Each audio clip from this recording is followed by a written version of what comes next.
Mike asked me to put a video together showing twin 3.5-inch drives working to prove it actually does work. For those who've hopefully seen his video, which has been a little bit of a chat on the Facebook group, where he's setting up a 3-inch drive and also a 3.5-inch, and he's got a Gotek running. I've yet to finish making my Gotek, so I've still got to put the display on it. This is one I've had in a box for years. It's a really old one, but I flashed it up to flash floppy, but it didn't have a display, so soldered on the bits. So I'll get that going hopefully this weekend. Now I've got a bit of time to play. Cable wise, I'm just using a standard floppy cable, which is from a PC. So you've got one end on it, and then the twist, which is supposedly not needed, but actually is in this instance. I do have a 3-inch drive that I've used with it, which I've got a cable made up, which has got a connector on the end. Just to remind you, be very, very careful that the connectors for a 3-inch drive, the 3.5-inch are reversed. The yellow and the red cables are completely reversed. So I've just made up a cable connector, like a tail, with them reversed on the end, so I can plug it in, and I've marked as 3-inch. I still managed to blow one up though, so never mind. It's all in the spirit of getting it working. So there we go. We won't look at 3-inch drives. Mike's already shown those working. We're still exploring whether it's possible to get twin drives working that way, but 3.5s is. So the setup we've got here, I've got a little 12-volt, 5-volt adapter, a mains adapter, which goes into these, which I made 2 little tails with a socket on, one of which is permanently connected to the 3.5-inch drive, and the other one's got a plug on it that can plug into my little 3-inch tail, so I can run a 3-inch drive if I want to. The cables are plugged in, so they're actually one on top of the other at the moment. The one on the end will be drive A, and the one on the bottom will be drive B. This drive is a fairly old one, but it's been converted in the past. I'll stick a picture in here where I've moved it so that it has a ready signal, which the 3-inch drive generates properly. A lot of these 3.5s don't. The next really needs, if you've got a single drive, you're intended to use a single drive with 3.5-inch with the next KS3, you will actually need to get a drive that's got the ready signal, the sort of ones you get for Amstrads and Amigas. This other one doesn't have a ready signal. I've only just bought it to prove. I've been trying a different drive, a Sony, which works fine, but this one's just another Mitsumi I bought off eBay. Is possibly not working, but it works fine. Just so I can show that it's not just one drive that's making it work. Well, unless it's this Mitsumi. So maybe later we'll experiment with putting the Sony in as the other drive. So the jumpers on the back are set so that with them in the jumpers are basically in the south position for the connector. I'll put a picture in of those, and they allow in the north rather for the drive selects, and then in the south for the ready. So the ready signal is generated by the board rather than by the drives, because one of the drives doesn't have a ready signal, so it won't work. Okay, so let's power on the next. Hopefully you can see the screen when it comes up. There we go. All right, and just for ease, so I'm not leaning over, I've got my PS2 keyboard hooked up as well, so I can type straight in front without interfering with the camera. We go into +3 basic, and we do the standard outs. So the way I do them is I use this, quickly creating a line of basic. A bit bleary this morning, so... And of course I can use the edit function then to change the 0 on the end to an 8, change this to 129, and then get as far as the 1 and change it to line 2, and then I go up and edit line 2 to become line 3, and then I just got to change that 1 number to an 8 if I type properly, and then I can just run. And that means that I've now got the external interface enabled, and the DAC is disabled because it'll clash. So now when I press reset, we should see a change in the, now hopefully, because I'm on the +3 ROMs, we've now got A, B and M available. So if I go into basic again, and I put a disk in the drive, and I do a cat, by default that'll be drive A. And hopefully the top drive will, here we go, it's not going to work now, is it? Oh, hang on, sorry, A is on the bottom. Sorry, I've got the jumper set the other way around. So A's on the bottom, B's on the top, because B is the end drive, because it's on the end of the cable. So B's the top. There we go. So I've got a disk in each. So if I do a cat B colon, you actually type the word cat, haven't you? And hopefully the other drive will flicker now. And there we are, there's the content. And I got a test.bas in there as well. It's a bit difficult to see because I've got the same in both drives because I've been playing with them. But if I cat,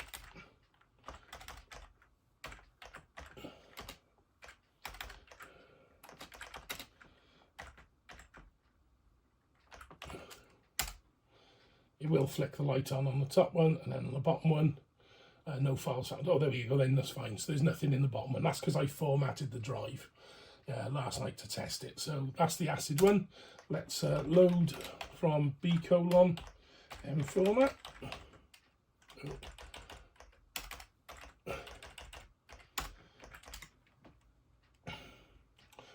Not used to typing on a PS2 keyboard anymore. Okay. So now the program's there. I didn't know how to run it when I saved it, but if we run it, it takes a little while to set up the machine code subroutine it uses. I'm going to do a quick format by, it's still going to be drive A I'm going to format. You've got a number of options on the formatter. Last night I formatted it to type 6, which is double-sided 80 track, 708K, but I'm just going to do a standard PCW one, which is single-sided. Just for speed. I'll leave verify on so you can see how slow it is, and we'll go for it. Number one, format the disk. So just for safety I'm going to eject that one, but there we go, because it's a copy of M format I got. So there we are, you can see the bottom drive now, which is drive B, is flicking, oh, drive A, sorry, which is flicking around, and that's the new drive I've got. So it only does 40 tracks, so it doesn't take long to format just 40 tracks. It'll only be a very small amount of disk, but there you go.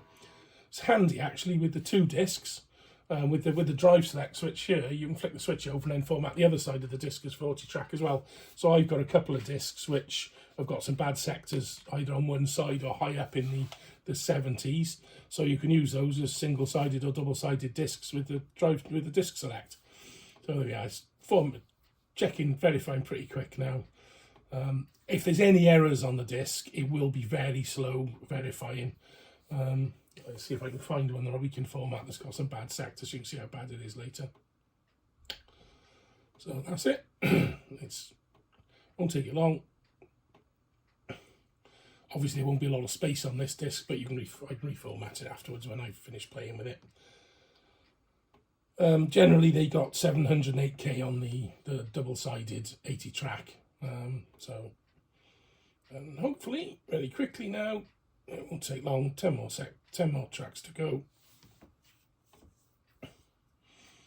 It's a really good program from Gary, easy to load. I loaded it from my little TZX Duino, just over the audio, so once it's on the disc you haven't got to worry about it then, have you?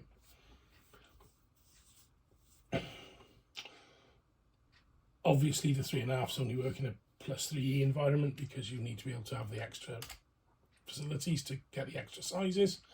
Okay, so now that's done. If I don't know, I just select something at random and hit break, and then you can get back in. So let's get rid of the thing, and then we'll do don't want to use the loader. Break. Okay, +3 basic. Right. So if I do a cat A colon, cat B colon. We should see that we've got a much smaller drive now. No file, 173 now, 173K, 688. So let's copy M format to that new disk. So if I copy off of B colon, M format, and I go that to the A drive, and it'll copy the program from my disk that I loaded it off of from the B drive onto the A drive, which is going down. There we go, file copied. So if I now cat A, and you'll see that M format is on the drive I just formatted, so I can just load M format because you don't need to have the A if it's on the If it's the drive that you're actually defaulted to, it will be A, so now it is. So I can load M format from A, and I'll get it from A. There you go. And on deformatter. So let's flip the disk round a minute, just to prove either disk works. So I'm going to run the formatter now, and I'm going to run a format on B.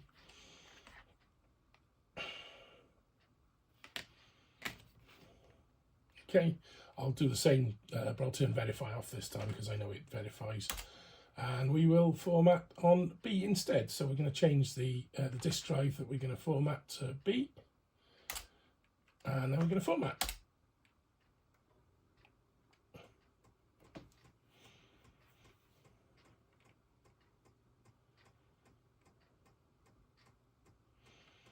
A lot quicker this time because we're not going to verify.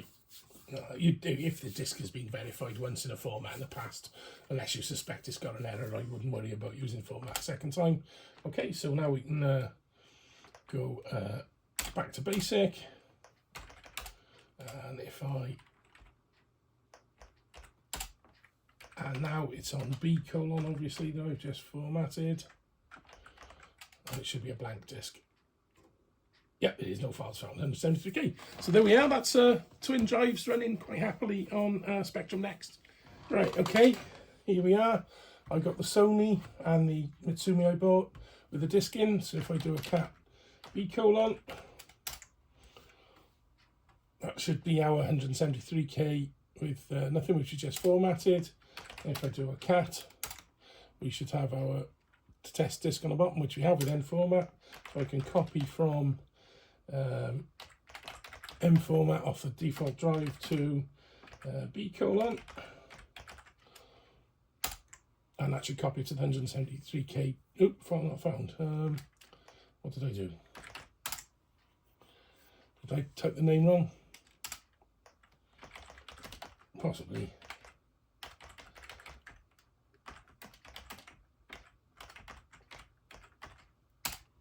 Yeah, there we go. Copying fine. So again, twin drives, and these are just two random PC drives. I picked up one I had in my box of junk from years ago, and one I bought on eBay, just in an unknown condition. That's obviously something to have to look at. You might not be as lucky as I was, it'll work. The only thing I've done obviously is just stuck a bit of cleaning fluid through the head, make sure the heads were clean because you don't know what mess they were in. That's it. So it seems to work. Shall we try a format on it? So that's my test disk, which I can format to anything I like. So I will load M format.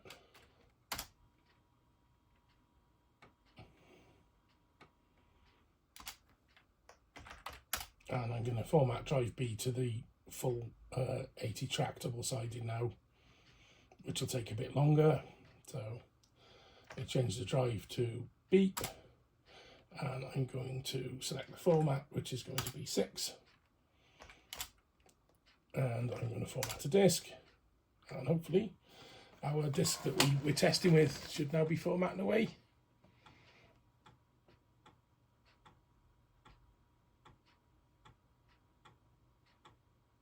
You can hear 2 ticks because the clock's quite loud in the background.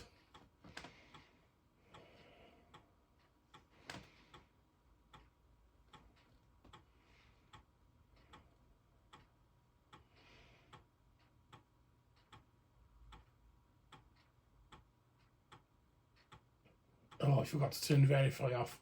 Never mind, guys. I'll fast forward through that for you, so you haven't got to put up with it all the way through the video. That's the other interface which Mike mentioned on the screen, the Don Superfo one. There you go. Now I've made the power supply. I've been writing all these up into one big document on how I did it and what I did, so hopefully with any little hints and tips. So I'll try and get this document sorted, and we'll make it a permanent. I'll post it into the group or something, so everyone's got a reference of what we've been talking about, how to make cables, which cables to use, with some photos and things to help people who pick up a KS3 or a KS3 board and are interested in playing with real disk drives. Interestingly, you will have perhaps a lot of people who've put a 3-inch drive into their original +3 have put a Gotek in to replace it, and might be interested to actually use that drive to play on the next. So it's logical for a +3 to have a Gotek in it these days, makes it usable, but it's quite a good idea now that the next can have the old 3-inch drive. Or you've probably got an old PC in the attic with a 3.5-inch drive.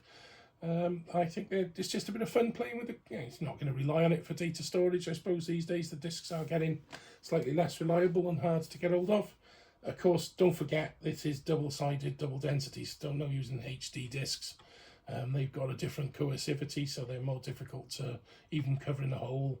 There is no guarantee that they'll be written to properly by drives. So you can play with it, but I certainly wouldn't rely on it if I was you. And the drive you buy has got to be capable of doing double-sided, double-density discs as well as high density. I mean, I don't think there's many drives that can't, especially if they're slightly older. There we go. And it's verified fine up to 50 now, so again, I'll just fast forward it through to the end for you. Although it's quite peaceful letting it format away. It evokes times long gone, doesn't it, where things took time on computers, and if you had a bug in your software, you just run a printout so you could have the thinking time on anything. I'm sure that was what found the bug. It was actually the thinking time on the printout happened, not looking at the printout afterwards.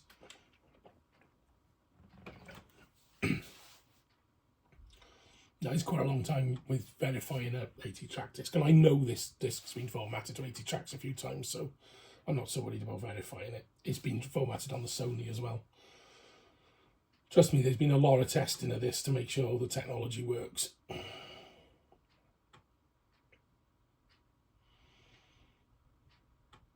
Next, I need to make a posh case like Mike's got, so I'll probably try and get one done for 2 3.5s and get one done for my 3-inch disc. I can't see me needing more than one 3-inch disc on the machine anyway. I mean, one 3-inch and one 3.5-inch might be handy, but who knows? I'm sure some clever person will come up with a way of using the next personality to use the discs anyway, and then we'll be able to go via SD card for copying between formats. So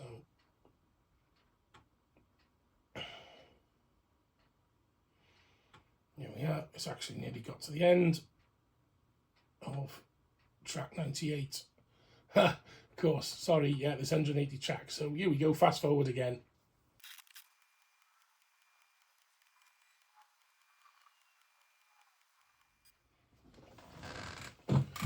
Right, so here we are back, the format's complete, and the verify's done okay. So we can, actually I just reset it quickly, it's faster than having to type new and exit. And hopefully now when I go into there and I do a cat of B, we should have a nice blank 708K disc. We have indeed.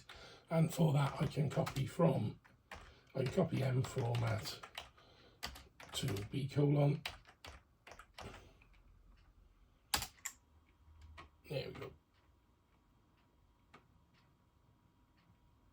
And just a point, of course, that you should be clear on, if you're going to use the drives as single drives, so in other words, if this drive was going to be the only drive, the one on the end, then the jumpers need to be in the other position, because they are currently, as I said, north, they need to be south, so that beyond the twist is actually the drive A, because you don't want to have echoes in the cable. So if you've got a single drive, make sure the jumper's the other way around if you're using a twisted cable. Doesn't have to worry if you're using a straight cable, they can stay where they are in the north position. So after a lot of fiddling, I've managed to get this tatty old Gotek flash floppied, put a little display on it so I could see what was going wrong. It didn't have any buttons, so I gash soldered some buttons on, and that was wrong because I put them on the wrong way around, so they were permanently on, so it was permanently stuck in boot mode. I managed to burn my finger getting the buttons back off, but there are 2 hidden buttons behind here now, which I think seem to work, although one of the leads fell off. I've got the real right angle buttons on order because I only had these in my stock, so just had to solder a couple of little buttons on the back. But I think it's going to work fine. I've just set up as a twin drive arrangement, so it's detected A and B. So if I cat, which will look at the floppy drive, so there's one there, and then if I cat B colon, which is the Gotek with flash floppy 3.44 on, and it goes up, and I picked up any random DSK file which has got Adventure A on it, but I've renamed it to blank 708, so I should be able to load M format. Oh, if I spell it right.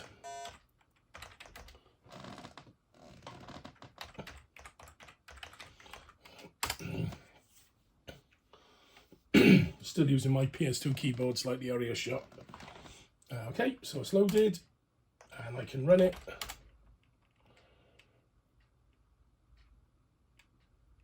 We're going to have to relook at the out commands I've been using as well, because obviously I disable too much in register 136. So I have to come up with, again, disable the AY, which is used to detect 1 to 8K mode by some machines. So I'll look at that again. It shouldn't be 0. It should be something else with just a bit. But the first time I tried, it didn't work. So I've just been using that for testing. And Mike discovered that disables some 1 to 8K game loads. So right, let's change the drive to 2, so it's on the B drive. I'll turn off verify, purely because it's not going to fail a flash floppy format. And then we can change the disk format to be 708K type disk, and then I can do a 1 to format it, and there we go.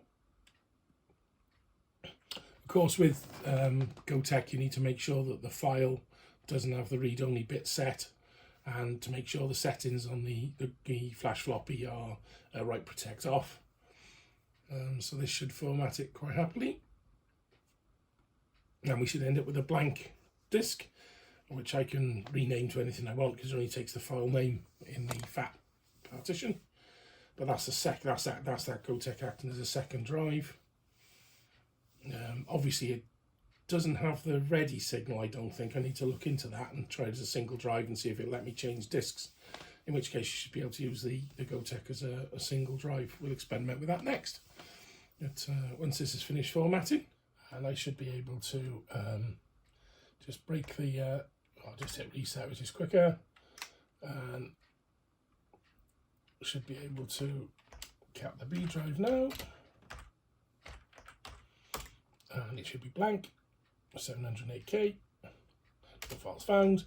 So let's copy M format to B colon,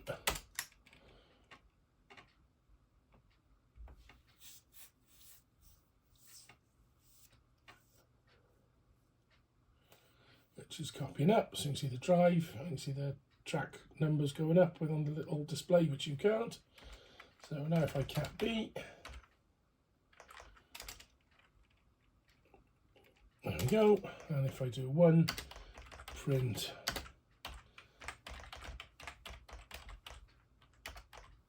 floppy, and then I save to B colon.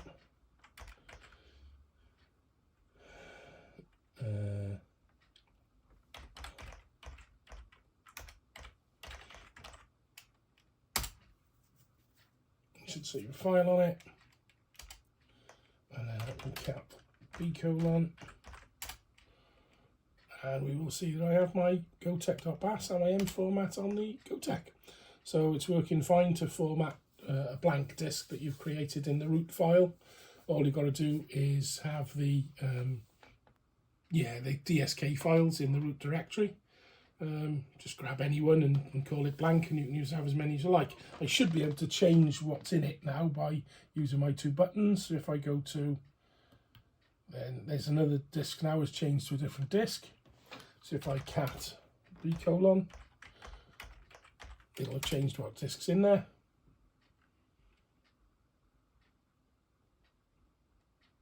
There you go, and that's classic Adventure, but as a CPM disk, I assume. And then if I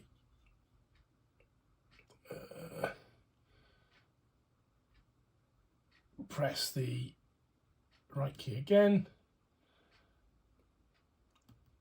and then that should be a copy of it. So I'll just go into the Galaxy for CPM.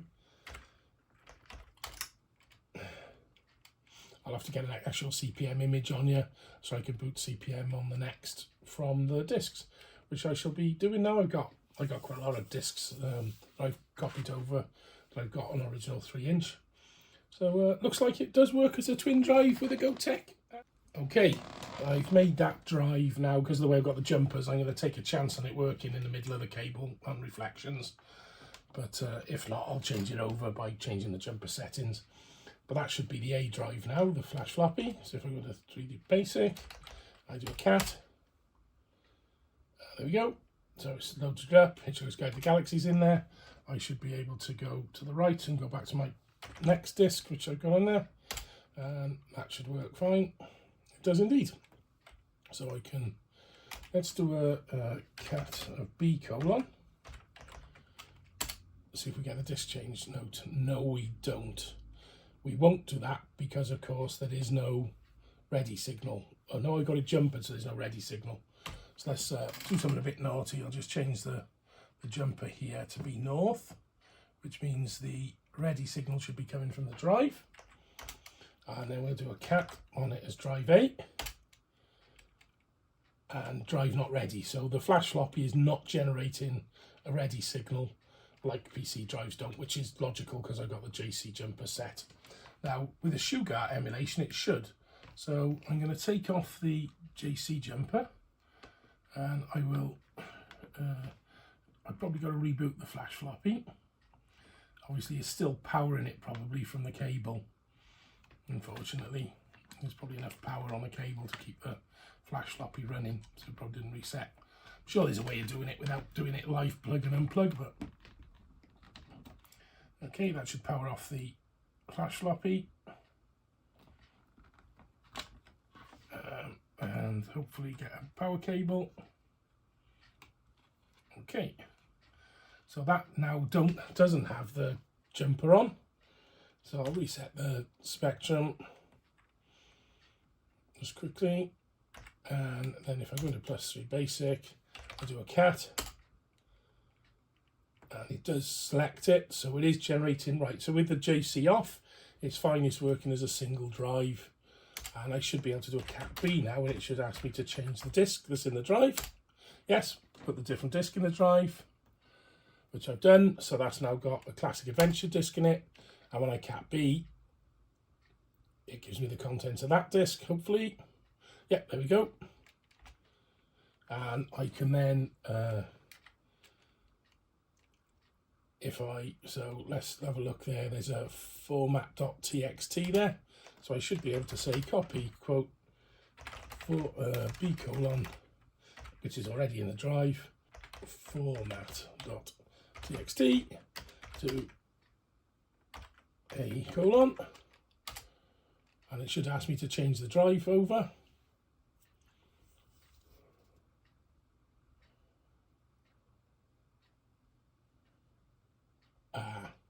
Yeah, there we are. Put drive A in, so I'm going to put my blank in and then press return. It might ask me to switch back to B again, so I'm just using the up and down buttons. No, it's done all in one go. So if I cat my A drive, which is now the default, we have format Gotek.bas and M format. So it does work. You can use a single Gotek as a twin drive. Seems to be fine. But you've got to have it in Sugar mode without the jumper on. So that would, in theory, allow that drive to be used with my modified Mitsumi, which, as I said, no, not that one. That one's not modified. Where's my modified one? Yeah, that one, which is an old Mitsumi Matsushita one, which is just a Neutronics from Mitsumi. It's Neutronics rather than Matsushita. And I have put you can't see it, but there's a little tiny jumper I've moved, which basically I moved the jumper down one spot, which gives it, generates the ready signal. And that's it. So, and it's obviously set, the jumpers are set, so it's drive 1 ID, so it can be used with a twisted cable. So in theory, I could use both of these with a ready signal. So if I stick them back round the other way, okay, let's see whether it works. So I get another floppy in the A drive. It should, if I cat, it should give me the drive not ready because there's no disk. So I can retry. There we are, you can tell the difference. And if I cat B colon, it is already ready because there's a USB stick in it. And if I pull the USB stick out so there's nothing in the floppy, cat B colon, it should say not ready. And I can put the, I really must fix this in. I need to swap the cases in so I've got space to put the vid display on it. It does clip onto a couple of little clips here, which sort of keeps it steady. And then there you go. Hopefully now if I retry, and it's auto-loaded my disk, so it works fine. There we are. So with the Gotek and the drive modified to have the ready signal generated, you can use a twin drive, one Gotek, one 3.5-inch drive, and they work ready. But that's with the jumper now is obviously set northwards for the ready signal, so it comes from the drives and is not just grounded on the interface, so that it'll signal properly. And that's a better way of doing it because it knows whether the discs are in or out, and you'll get the error messages and things, which is great. It works the other way though. If you've just got two plain PC drives, just generate the ready signal. It just means that the next will hang if you are trying to catalog a drive and there's nothing in there, or do an operation on a drive with no disk in there. So it just hangs till, well, till kingdom come really. There we go. Right, that about sums up twin drive operation on the next, I think, with 3.5-inch discs. I'm Tim Gilbert, and this is my channel on retro computing.